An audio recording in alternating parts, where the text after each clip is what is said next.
Christmas Eve, sir.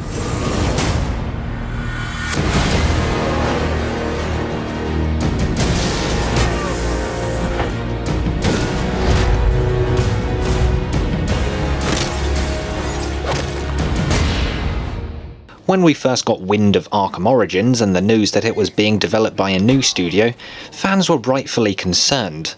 I mean, who were these people taking over from Rocksteady, the development studio that seemingly appeared out of nowhere and delivered not only the two best superhero titles of all time, but arguably two of the best games ever made? How could this new studio ever hope to follow what came before? Well, cast your doubts aside, because Batman Arkham Origins is actually rather good. In some ways it does fail to stack up against Arkham Asylum and Arkham City, but for the most part, Arkham Origins does manage to stand up to Rocksteady's two. So a quick plot synopsis then. Arkham Origins is a prequel and takes place roughly 2 years into the crime-fighting career of Bruce Wayne. It's Christmas Eve and crime boss Black Mask has put out a $50 million hit on Batman. And, as you would imagine, this attracts a number of deadly assassins such as Bane, Deathstroke, Firefly, and Lady Shiva, to name a few, who all come to Gotham looking to collect. Without spoiling anything, the story thread primarily serves to enable another plot thread, which becomes apparent about halfway through the game. But this allows the story to take the player to some very interesting places, which Batman fans will no doubt enjoy seeing. Regarding the villains in the game, it's commendable that Warner Bros. Montreal opted for a more obscure rogues gallery, rather than going with well-known predictable choices. But for gaming fans with less extensive knowledge of the Batman universe, the lack of notable A-list villains could be viewed as a disappointment, as could the lack of build-up to the ending, leaving the game feeling a little anticlimactic. What isn't a disappointment, however, are the new voice actors for Batman and the Joker. I was sceptical prior to release, but Roger Craig Smith and Troy Baker have turned in fantastic performances as the Dark Knight and the Clown Prince of Crime respectively, offering a new take on the iconic voices, but obviously not straying too far from what Kevin Conroy and Mark Hamill achieved. If you've played the previous Arkham titles, you won't have any problem getting accustomed to the gameplay. The only exception to this is the free flow combat system. When I started playing, it felt as if the combat was off somehow. It might not be noticeable to everyone, but as someone who has played the previous Arkham games countless times and considers themselves pretty adept at the combat system, I could definitely feel that something was different. I think enemies attack quicker and more frequently, and some of Batman's new animations are just too slow, leaving you wide open for a thug to land a hit on you. Now that I've played a lot more of the game, I definitely feel more comfortable with the combat though, so I guess it's just something that you'll have to adapt to. So the developers have kept the combat largely the same, only they've added additional enemy types to the game. There's now the martial artist, the venom user, and the enforcer. The martial artist is easily my favourite of the lot, as it allows for some more back and forth combat, and it just looks pretty cool during a fight. But combat aside, Arkham Origins plays pretty much identically to Arkham City. I would argue that keeping the gameplay generally the same was wise of the developers, as fiddling too much with what Rocksteady perfected over the course of 2 games could have ended badly.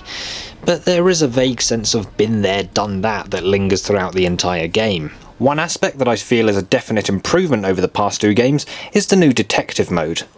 Admittedly, it's still pretty straightforward and doesn't really let you do much thinking for yourself, but it does feel a lot more fleshed out in the way that Batman's detective vision can reconstruct crime scenes and let you fast forward and rewind through them to find further pieces of evidence. The fact that there's a whole series of side missions focusing primarily on the detective mode is telling just how much better it is in this game. Looking at the city itself now, Arkham Origins world is roughly twice the size of Arkham City. It's split into 2 islands connected by a main bridge. The north area is Old Gotham, and it will be familiar to players of the last game because this is the part of the world that ultimately becomes Arkham City. It has all the same buildings and scenery, just dressed up in Christmas lights and without all those oppressive walls surrounding the place. The South Island is New Gotham, and as the name suggests, it's the new part of the city that Warner Bros. Montreal have built. It's a lot more visually appealing than Old Gotham, and it feels a lot denser and more vertical too, thanks in part to its high-rise buildings. Traversal works the same as Arkham City in that you can combine gliding, dive bombs and the grapnel boost to maintain speed and altitude. Strangely, however, there are some rooftops that the game just doesn't allow you to go on. There's even one huge building in Old Gotham that doesn't let you go over it, forcing you to have to go all the way around. Quite frankly, it's kind of ridiculous. A fast travel system has been added to the game though, allowing you to call in the Batwing to take you to your destination.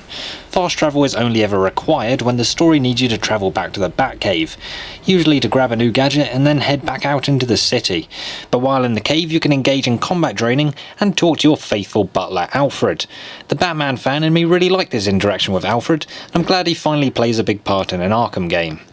The majority of the main campaign takes place indoors, so really there's only a minimal amount of travelling around the city. I actually kinda like this though.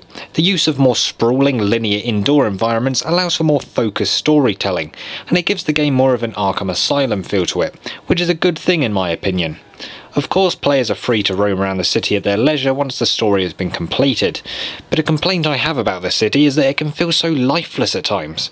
The story attempts to explain away the total lack of civilian life in Gotham by having the media advise citizens to stay indoors because of the weather and all the criminals on the streets, but it's just too noticeable that there's not a single innocent bystander about. Fortunately, the look and feel of the city makes up for it. The developers have done an excellent job of capturing that Christmas feel. The snow, the lights, even the musical score all go to great lengths to fully immerse you in this setting. The score for this game was composed by Christopher Drake, which was an excellent choice on the part of WB Montreal given that Drake has scored a number of animated Batman movies such as Under the Red Hood, Year One and The Dark Knight Returns.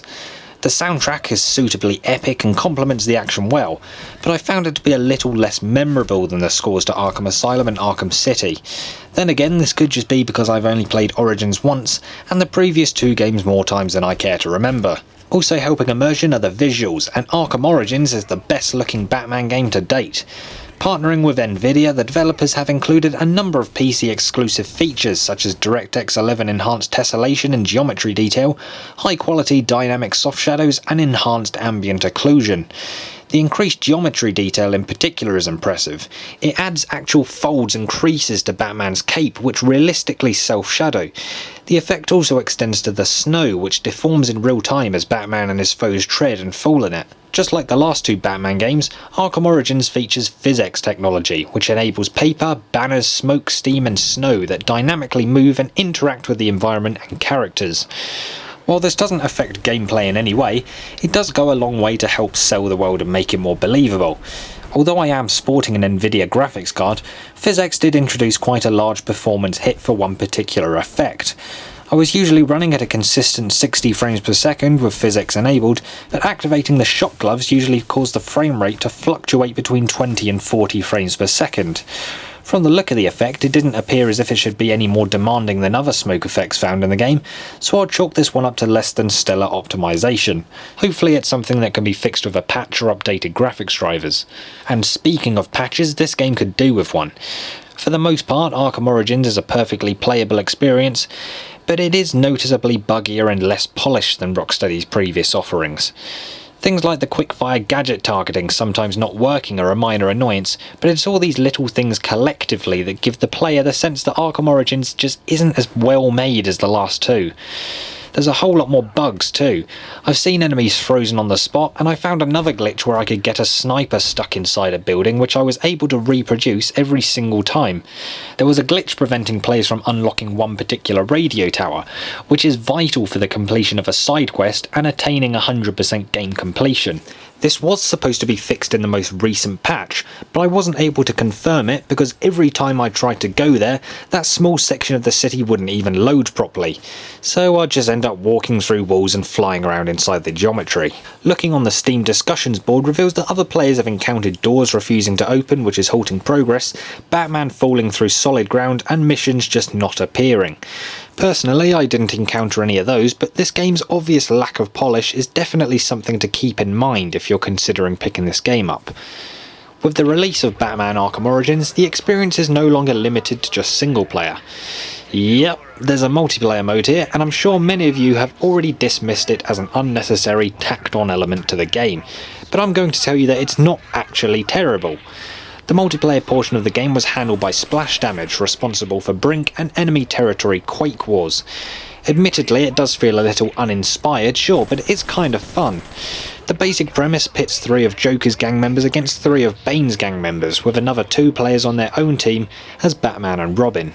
As a gang member, gameplay takes the form of a standard cover-based third-person shooter. I did have to go into the input INI file to disable mouse acceleration, but after I'd done that, the controls felt pretty good. Fighting the other criminals isn't terribly exciting, but it can be enjoyable. Instead, the most fun playing as a gang member is catching sightings of the heroes and attempting to take them out, although not seeing them and then suddenly getting taken out can be equally as thrilling. And it's those kind of moments where playing as Batman and Robin really excels. As a hero, it plays pretty much the same as single player, allowing you to zip between gargoyles, glide around, and employ a selection of high-tech gadgets. It feels just as empowering as single player, and knowing that the low-life thugs that you're preying on and taking out are actual humans makes it that much sweeter. Though you do have to play a bit smarter than single player. In the interest of balance, Batman's a little more susceptible to gunfire here, but if anything it just forces the player to think more like Batman. You never see the Dark Knight take point-blank machine gun fire and just shake it off in the movies or comics, so that doesn't happen in the multiplayer. There'll be a point during each game where one player will be able to take control of a supervillain. Depending on who gets there first, either the Joker or Bane can be called into the match and wreak havoc on the opposing team. I still haven't managed to play as the Joker yet, but I did get some time as Bane, and honestly he just felt a little clunky to control. The supervillains do have a lot of health though, so they are very tough to kill. But all in all, the multiplayer is not too bad, but I can't see it having the long-lasting appeal of other big multiplayer titles. With only 4 maps and 1 game mode, the multiplayer here just doesn't offer the longevity that one would want from an online game. So to conclude then, Batman Arkham Origins isn't exactly a leap forward for the franchise, but it's still a competent and very much enjoyable addition to the Arkham series nonetheless. Not everyone will agree that Arkham Origins lives up to what Rocksteady created before it, but I honestly think it did a pretty good job at holding its own, and once all the bugs are ironed out, it's a game that I'll be proud to have in my collection. So with all that said, if you're interested in picking up Batman Arkham Origins, you can do so from our shop over at gamingdragons.com.